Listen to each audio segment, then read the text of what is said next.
contort and fly into the air in Cirque du Soleil's production Verikai.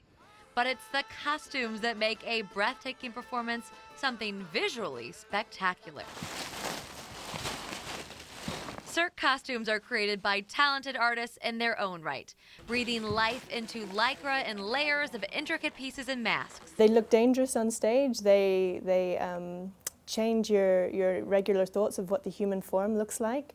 You have different bulges and things coming off the costume that you don't exactly know what they are or where they come from. Tanya Jacobs leads a team to manage all of those costumes, which were made by hand.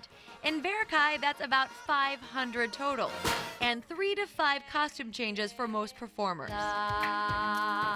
We're backstage where they have to have quick costume changes, so everything needs to be labeled and ready to go. From the costumes to the headpieces, it's a head-to-toe transformation. For performer Alona Zuravel, who plays the Promised One, the costumes help her get into character. I started up as a caterpillar kind of thing, caterpillar butterfly, and I transform into a woman by the end of the show. She's the love interest of Icarus, the lead character of Verikai, with beautiful white wings broken in his fall into this magical forest full of colorful creatures. Alona's favorite costume accentuates the lines of her body, with hundreds of Swarovski crystals and glitter. It's almost a nude bodysuit with full covered with glitter.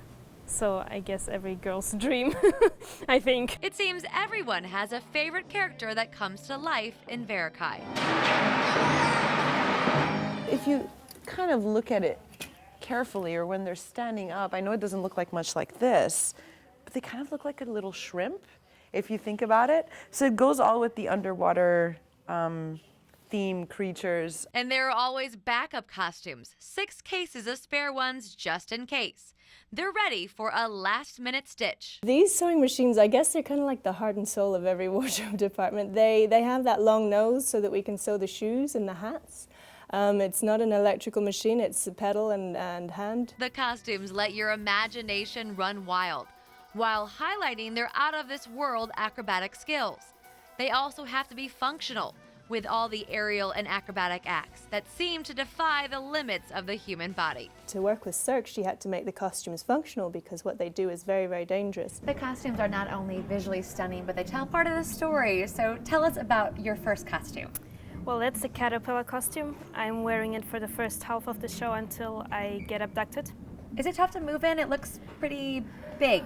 It is big, but it's comfortable. Tailor-made for you? It is, yeah, that's for sure, but it's lycra, so it's stretchy, so I can move, I can do whatever I wanted.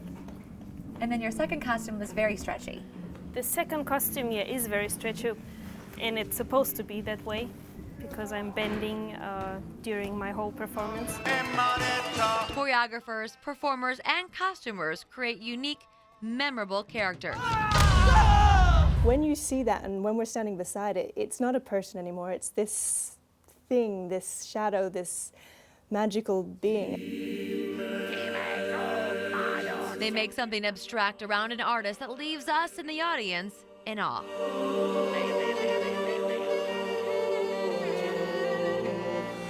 Dear